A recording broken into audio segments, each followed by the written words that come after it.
Hindi. So stop acting like you know my pain. Stop acting like you own it. Pwede mo sabihin sa akin kung kailan ako mag-move on. Kahit si Celine.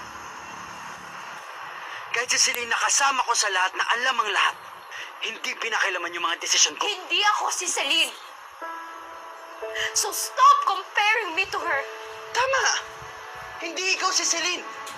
And you will never be Celine. Celine is dead. Hindi na siya babalik, Ellie. Pero hanggang ngayon, umaarte ka pa rin na parang nandito siya. Nandito siya! Dahil nandito siya! Kung nandyan siya, nasan ako? Ganihan na kasi Silin ha? Kinagdinig ni si Silin? Si Rosalyn ko? Tanga.